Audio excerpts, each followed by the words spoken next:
السلام عليكم ورحمة الله وبركاته. معكم رانيا من قلب غزة في مشروع إنشاء خيمة مقدمة من فاعلي الخير أهل العراق بالتعاون مع الأخت الكريمة لتوفير مأوى لعائلة متضررة في غزة. جزا الله كل من ساهم معنا خير الجزاء، ونسأل الله أن يجعلها في ميزان حسناتهم. ويلا معنا لنهاية الفيديو. من هنا من وسط المعاناة في غزة ننقل إليكم مشهدا حقيقيا لحياة لا يعرف تفاصيلها إلا من عاشها.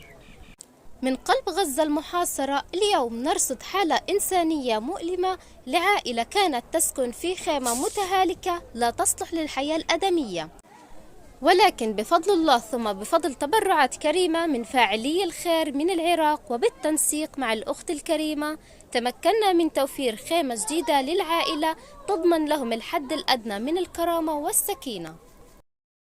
نوجه شكرنا العميق لكل من ساهم معنا في هذا المشروع وكل من مد يده لأهل غزة. الاحتياج لا يزال كبيرا، ولكن الأمل باق والقلوب الرحيمة ما زالت تنبض من حولنا. في هذا الفيديو نوثق لحظة تفكيك الخيمة القديمة ونقل العائلة للخيمة الجديدة خطوة بخطوة وسط مشاعر من الفرح والامتنان.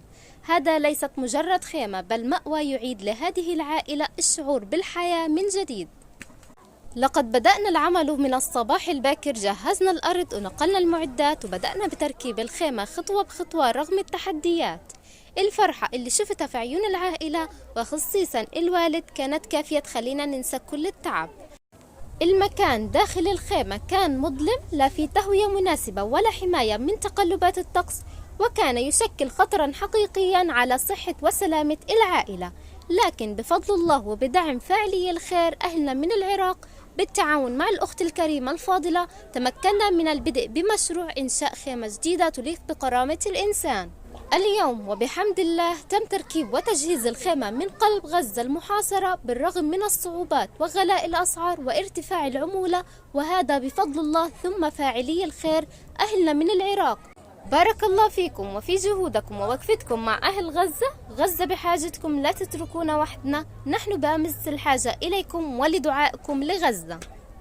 الآن نحن في آخر مراحل في تركيب الخيمة للعائلة المتضررة في غزة. خليكم معنا لنهاية الفيديو، ما تنسوا تدعمونا بلايك وشير واشتراك.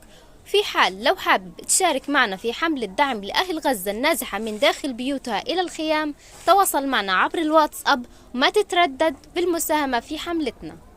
في هذه المبادرة لم تكن فقط تغيرات في الخيمة، بل كانت تغيرات في حياة كاملة.